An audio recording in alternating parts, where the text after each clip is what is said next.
വെറോണയുടെ തെരുവുകളിൽ പെയ്തിറങ്ങിയത് ടൈബാൾട്ടിൻ്റെ ചോര മാത്രമല്ല, റോമിയോയുടെയും ജൂലിയറ്റിൻ്റെയും സ്വപ്നങ്ങൾ കൂടിയായിരുന്നു. തൻ്റെ പ്രിയതമൻ്റെ വധശിക്ഷ നാടുകടത്തലായി കുറയ്ക്കപ്പെട്ടെങ്കിലും ജൂലിയറ്റിനെ സംബന്ധിച്ചിടത്തോളം ആ വാർത്ത മരണത്തേക്കാൾ ഭയാനകമായിരുന്നു. പ്രണയവും മരണവും മുഖാമുഖം നിൽക്കുന്ന ആ നിമിഷങ്ങളിൽ നിന്ന് നമുക്ക് കഥ തുടരാം. റോമിയോ ആൻഡ് ജൂലിയറ്റ് ഭാഗം 4. വെറോണയുടെ അതിർത്തികൾക്കപ്പുറം തൻ്റെ പ്രിയതമയായ ജൂലിയറ്റിനെ വിട്ടൊരു ജീവിതം റോമിയോയ്ക്ക് ചിന്തിക്കാവുന്നതിനപ്പുറമായിരുന്നു. ജൂലിയറ്റ് എവിടെയോ അവിടമായിരുന്നു റോമിയോയുടെ സ്വർഗം. ബാക്കിയെല്ലായിടവും റോമിയോയ്ക്ക് നരകതുല്യമായിരുന്നു, പീഡനമായിരുന്നു. വൈദികൻ റോമിയോയെ ആശ്വസിപ്പിക്കാനാവത് ശ്രമിച്ചു. പക്ഷേ ഒരു ഭ്രാന്തനെ പോലെ റോമിയോ തലമുടി പിടിച്ചു വലിക്കുകയും നിലത്ത് കിടന്നുരുളുകയും തൻ്റെ ശവക്കുഴിയുടെ അളവെടുക്കുന്നതായി ഭാവിക്കുകയും ചെയ്തു. ഈ പരിതാപകരമായ അവസ്ഥ തുടരുമ്പോൾ ജൂലിയറ്റിൽ നിന്നുള്ള ഒരു ദൂതൻ അവിടെ എത്തി. അതവന് നേരിയ ആശ്വാസം പകർന്നു. ഈ അവസരം പ്രയോജനപ്പെടുത്തി ഫാദർ ലോറൻസ് അവനെ കാര്യങ്ങൾ പറഞ്ഞു മനസ്സിലാക്കാൻ ശ്രമിച്ചു. റോമിയോ ടൈബാൾട്ടിനെ കൊന്നു എന്നത് ശരി തന്നെ. ഇനി സ്വയം വിധിക്കാനാണ് ഭാവമെങ്കിൽ അവൻ ജൂലിയറ്റിനെ കൂടി വധിക്കുകയാകും ചെയ്യുക. അവൻ്റെ ജീവിതമാണ് ഇപ്പോൾ അവൾക്കെല്ലാം. അവൾ ജീവിക്കുന്നത് തന്നെ അവനു വേണ്ടിയാണ്. ഒരു വിധത്തിൽ പറഞ്ഞാൽ നിയമം റോമിയോയോട് ഏറെ വിട്ടുവീഴ്ചയാണ് ചെയ്തിരിക്കുന്നത്. ടൈബാൾട്ടിനെ വധിച്ചതിന് പകരമായി റോമിയോയ്ക്ക് വധശിക്ഷ നൽകുന്നതിന് പകരം രാജകുമാരൻ നാടുകടത്തൽ ശിക്ഷ മാത്രമല്ലേ വിധിച്ചുള്ളൂ. ശരിക്കും അത് ആശ്വാസകരമായ നടപടി തന്നെയായിരുന്നു. ജൂലിയറ്റ് ജീവിച്ചിരിക്കുന്നു എന്നതും അവൾ റോമിയോയുടെ ഭാര്യയായി കഴിഞ്ഞു എന്നതും ഏറെ സന്തോഷകരമായ കാര്യങ്ങളല്ലേ. ഈ ആഗ്രഹങ്ങൾക്കൊക്കെ ഈശ്വരനോട് നന്ദിയുള്ളവനായിരിക്കാൻ ഫാദർ ലോറൻസ് റോമിയോയെ ഉപദേശിച്ചു. റോമിയോ അല്പം ശാന്തനായി. ആ രാത്രി തന്നെ അവിടെ നിന്ന് യാത്ര തിരിക്കണമെന്ന് ഫാദർ അവനോട് പറഞ്ഞു.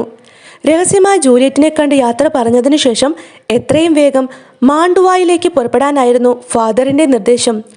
റോമിയോയുടെയും ജൂലിയറ്റിൻ്റെയും വിവാഹ വാർത്ത അനുയോജ്യമായ ഒരു സന്ദർഭം വരുമ്പോൾ താൻ പരസ്യമാക്കുന്നതുവരെ റോമിയോ മാണ്ടുവായിൽ ക്ഷമാപൂർവം കഴിയേണ്ടി വരുമെന്നും ഫാദർ പറഞ്ഞു. ഈ വിവാഹ വാർത്ത റോമിയോയുടെയും ജൂലിയറ്റിൻ്റെയും കുടുംബങ്ങളെ കൂട്ടിയിണക്കാനുള്ള ഒരു ഒന്നാന്തരം ഉപായമായിരിക്കുമെന്നും ഫാദർ അഭിപ്രായപ്പെട്ടു. രാജകുമാരൻ മനസ്സലിഞ്ഞ് റോമിയോയ്ക്ക് മാപ്പ് നൽകുമെന്നും അപ്പോൾ 10 മടങ്ങ് സന്തോഷത്തോടെ റോമിയോയ്ക്ക് വെറോണിയയിലേക്ക് മടങ്ങി വരാൻ കഴിയുമെന്നും ഫാദർ പ്രത്യാശിച്ചു. ഫാദറിൻ്റെ വിവേകപൂർണമായ ഉപദേശം റോമിയോയ്ക്ക് ഒരു പുത്തൻ ഉണർവ് തന്നെ നൽകി. അയാൾ ഫാദറിനോട് യാത്ര പറഞ്ഞ് തൻ്റെ പ്രിയതമയെ കാണുന്നതിനായി അപ്പോൾ തന്നെ പുറപ്പെടുകയും ചെയ്തു. ആ രാത്രി തൻ്റെ പ്രിയതമയോടൊപ്പം തങ്ങിയിട്ട് അതിരാവിലെ മാണ്ടുവായിലേക്ക് തനിയെ പുറപ്പെടാനായിരുന്നു റോമിയോയുടെ പദ്ധതി. ഇടയ്ക്കിടെ വെറോണയിലെ വിശേഷങ്ങൾ കത്തുകൾ വഴി മാണ്ടുവായിലുള്ള റോമിയോയെ താൻ അറിയിച്ചു കൊള്ളാമെന്നും ഫാദർ ലോറൻസ് റോമിയോയ്ക്ക് വാക്ക് നൽകിയിരുന്നു. ആ രാത്രി റോമിയോ തൻ്റെ പ്രിയതമയുടെ കൂടെ ചെലവഴിച്ചു. തലേ രാത്രി തങ്ങൾ പരസ്പരം സംസാരിച്ച ആ തോട്ടം വഴി തന്നെയാണ് വീണ്ടും റോമിയോ അകത്ത് കടന്നത്. രഹസ്യമായ റോമിയോ ജൂലിയറ്റിൻ്റെ മുറിയിലെത്തി. ആ രാത്രി അവർക്ക് 2 പേർക്കും കറകളഞ്ഞ ആനന്ദത്തിൻ്റെ രാത്രിയായിരുന്നു. പക്ഷേ രാത്രിയിലെ ആഹ്ലാദങ്ങളും തങ്ങൾ ഒരുമിച്ചിരുന്നപ്പോൾ കിട്ടിയ സന്തോഷങ്ങളുമെല്ലാം ഉടനെ വേർപിരിയണമല്ലോ എന്ന ചിന്തയും തലേ ദിവസത്തെ ദൗർഭാഗ്യകരമായ സംഭവങ്ങളും മൂലം മങ്ങിപ്പോയിരുന്നു. വരരുതേ എന്നവർ ആഗ്രഹിച്ച പ്രഭാതം മെല്ലെ കടന്നു വന്നു. അവർക്ക് വേർപിരിയാനുള്ള സമയമാവുകയും ചെയ്തു. തോരാത്ത കണ്ണീരും വിങ്ങുന്ന ഹൃദയവുമായി അവർ വേർപിരിഞ്ഞു. മാണ്ടുവായിൽ നിന്ന് താൻ മുടക്കം കൂടാതെ കത്തെഴുതിക്കൊള്ളാമെന്ന് റോമിയോ ജൂലിയറ്റിന് വാക്കുകൊടുത്തു. പിന്നെ സമയം കളയാതെ ജനാലയിൽ നിന്നും കയറേണി വഴി താഴെ ഇറങ്ങി. ഏണി ഇറങ്ങി താഴെ എത്തിയപ്പോൾ മുകളിൽ നിന്ന് ജൂലിയറ്റിന് റോമിയോ ഒരു ശവക്കല്ലറയുടെ താഴെ മരിച്ചു കിടക്കുന്നതായിട്ടാണ് തോന്നിയത്. പക്ഷേ റോമിയോയ്ക്ക് ഇനിയൊട്ടും നിൽക്കാനാവില്ലായിരുന്നു. വൈകുന്തോറും പ്രഭാതമാകും മുമ്പ് തന്നെ വെറോണയുടെ അതിർത്തി കടക്കാൻ റോമിയോ പ്രയാസപ്പെടുമായിരുന്നു. പക്ഷേ നക്ഷത്രങ്ങളാൽ ശപിക്കപ്പെട്ട ഈ കമിതാക്കളുടെ ദുരന്തങ്ങളുടെ തുടക്കം കുറിക്കപ്പെടുകയായിരുന്നു അപ്പോൾ. ജൂലിയറ്റിനെ വിഷാദചിത്തയായി കണ്ട ക്യാപ്പുലറ്റ് പ്രഭു അവളെ എത്രയും വേഗം വിവാഹം കഴിപ്പിക്കാൻ ആഗ്രഹിച്ചു. പക്ഷേ അവൾ തൻ്റെ ഭർത്താവായ റോമിയോയുടെ ഹതവിധിയോർത്താണ് കരഞ്ഞുകൊണ്ടിരുന്നതെന്ന് അവളുടെ പിതാവിന് അറിഞ്ഞുകൂടല്ലോ. അവളുടെ അർദ്ധസഹോദരനായിരുന്ന ടൈബാൾട്ടിൻ്റെ വേർപാടോർത്താണ് അവൾ വിഷാദയായിരിക്കുന്നതെന്ന് പ്രഭു വിചാരിച്ചു. വിവാഹം കഴിപ്പിച്ചാൽ അവളുടെ വിഷാദ ചിന്തകൾ മാറ്റിവിടാനൊക്കുമെന്ന് പ്രഭു പ്രത്യാശിച്ചു. റോമിയോയുടെ വേർപാടിന് ശേഷം ഏതാനും ദിവസം കഴിഞ്ഞപ്പോൾ ക്യാപുലറ്റ് പ്രഭു ജൂലിയറ്റിനൊരു വിവാഹാലോചന കൊണ്ടുവന്നു. അവളുടെ വിവാഹം കഴിഞ്ഞുവെന്ന് പ്രഭു അറിഞ്ഞിരുന്നില്ലല്ലോ. പ്രഭു അവൾക്കായി കണ്ടെത്തിയ പ്രതിശ്രുത വരൻ സുന്ദരനും ഊർജ്ജസ്വലനുമായ ഒരു കുലീന യുവാവായിരുന്നു. പാരീസ് എന്ന രാജകുടുംബാംഗമായിരുന്നു അയാൾ. ജൂലിയറ്റ് വിവാഹിതയല്ലായിരുന്നുവെങ്കിൽ അവൾക്ക് ഏറ്റവും അനുയോജ്യൻ തന്നെയായിരുന്നു പാരീസ്. പിതാവ് വിവാഹാലോചനയുമായി വന്നപ്പോൾ ജൂലിയറ്റ് ശരിക്കും ഞെട്ടിപ്പോയി. അവൾക്ക് എന്ത് ചെയ്യണമെന്ന് അന്താളിപ്പായി. പെട്ടെന്ന് അവൾക്കൊരു ബുദ്ധി തോന്നി. തൻ്റെ പ്രായക്കുറവും ടൈബാൾട്ടിൻ്റെ മരണവും മൂലം വിവാഹം കുറച്ചു നാളത്തേക്ക് മാറ്റിവെക്കണമെന്ന് തൻ്റെ പിതാവിനോട് പറയാമെന്നവൾ തീരുമാനിച്ചു. താൻ വിവാഹിതയാണെന്നുള്ള സത്യം പിതാവിനോട് പറയാൻ അവൾ ശരിക്കും ഭയപ്പെട്ടു. പക്ഷേ ജൂലിയറ്റിൻ്റെ പിതാവ് അവളുടെ മുട്ടുന്യായങ്ങളൊന്നും ചെവിക്കൊണ്ടില്ല. തൊട്ടടുത്ത വ്യാഴാഴ്ച വിവാഹം നടത്തണമെന്ന് അദ്ദേഹം നിശ്ചയിച്ചു. അതിനായി ഒരുങ്ങിക്കൊള്ളാൻ ജൂലിയറ്റിനോട് അദ്ദേഹം ആജ്ഞാപിച്ചു. എന്ത് ചെയ്യണമെന്ന് സന്ദേഹിച്ചു നിന്ന ജൂലിയറ്റ് ഒടുവിൽ തിടുക്കപ്പെട്ട് ഫാദർ ലോറൻസിൻ്റെ അടുത്തേക്ക് യാത്രയായി.